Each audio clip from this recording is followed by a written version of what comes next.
Hello everyone, welcome back to my channel. कैसे हैं आप सब? मैं उम्मीद करती हूँ आप लोग बहुत अच्छे होंगे और अपना बहुत ख्याल रख रहे होंगे। आज हम बात करने वाले हैं अनुपमा के लेटेस्ट एपिसोड के बारे में। आज का एपिसोड भी बहुत ही धमाकेदार होने वाला है। वनराज का बदलता हुआ बर्ताव देख के सब लोग बहुत ज़्यादा शॉक में हैं।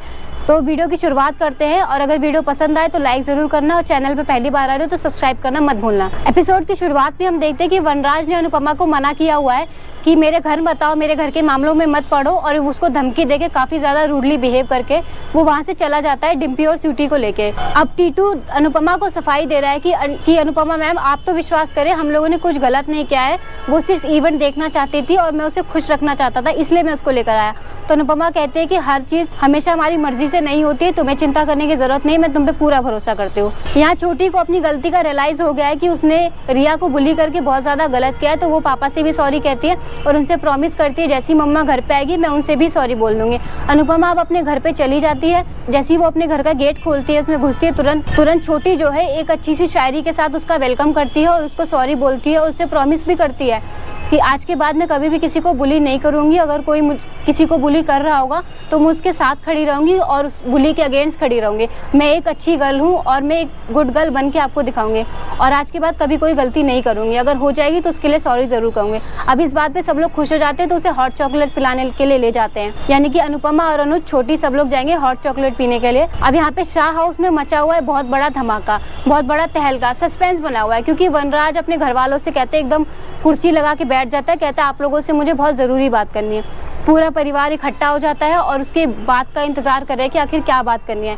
तो वो कहता है कि आज के बाद कोई भी काम पड़े, कुछ भी ज़रूरत हो, कुछ भी हो जाए, चाहे इधर से उधर हो जाए, चाहे दुनिया पलट जाए, लेकिन आप लोग किसी भी काम के लिए अनुपमा को आज के बाद कांटेक्ट नहीं करोगे, ना उससे बात करने की कोशिश करोगे। और अगर किसी ने भी ऐसा किया तो मैं समझूंगा वो मेरी खिलाफत कर रहा है और उसके साथ बिल्कुल भी अच्छा नहीं होगा। स्पेशली डिम्पी और काव्या के लिए ये चीज़ बोली गई है।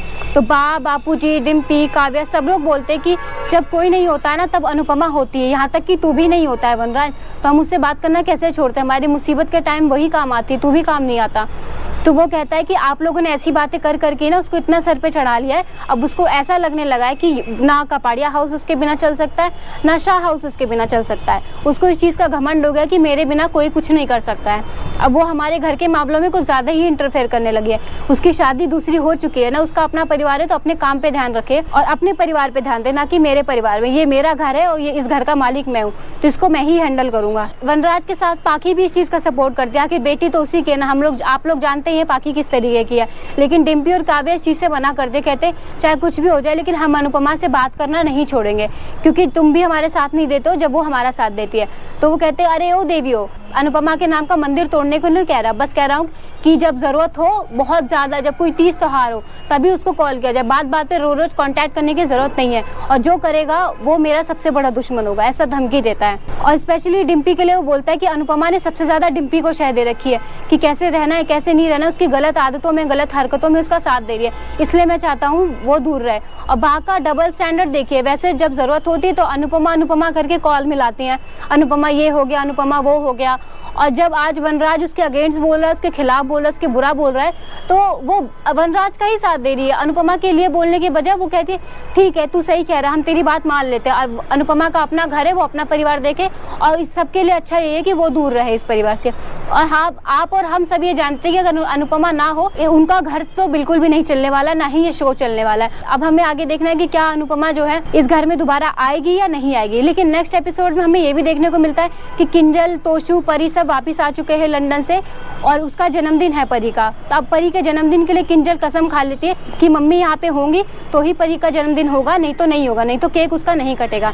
अनुपमा कहती है मैं वहाँ जाऊँगी सिर्फ और सिर्फ अपनी परी के लिए। अब हमें देखने को मिलेगा कि क्या अनुपमा वनराज के मना करने के बाद भी वहाँ जाएगी या नहीं जाएगी। बने रहिएगा हमारी वीडियोज़ के साथ, और अगर वीडियो अच्छी लगी है तो लाइक करना, चैनल पर पहली बार आ रहे हो तो सब्सक्राइब करना, and thank you so much for watching.